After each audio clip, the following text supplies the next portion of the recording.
서울대 등 21개 대학이 2025학년도 대입 정시 전형에서 학교폭력 조치 사항을 반영합니다. 자세한 반영 사항은 내년 5월 각 대학의 모집 요강을 통해 안내됩니다. 한미 정상이 오늘 밤 미국 워싱턴에서 정상회담을 갖습니다.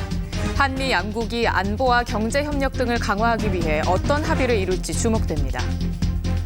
전세 사기 피해자들이 금융 지원과 법률 상담 등을 한 곳에서 받는 지원센터가 운영되고 있지만 실질적인 도움을 주지 못한다는 피해자들의 불만이 이어지고 있습니다.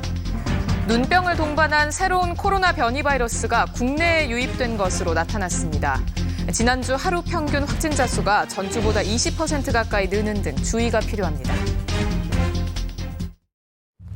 이브닝 뉴스 시작합니다. 미국 국빈 방문 이틀째를 맞은 윤석열 대통령이 바이든 대통령과 워싱턴에서 처음으로 마주했습니다.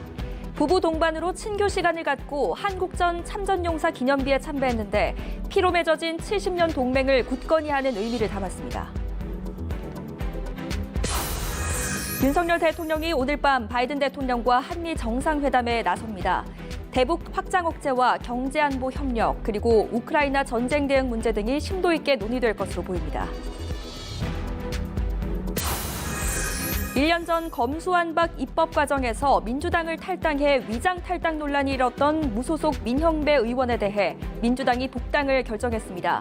민주당은 당시 여당의 합의 번복에 따른 불가피한 탈당이었다고 항변했지만 여당은 뻔뻔함의 극치라고 맹비난했습니다.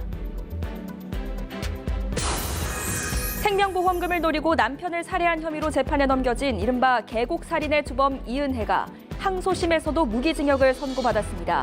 검찰이 주장했던 가스라이팅에 의한 직접 살인 주장은 1심과 마찬가지로 받아들여지지 않았습니다.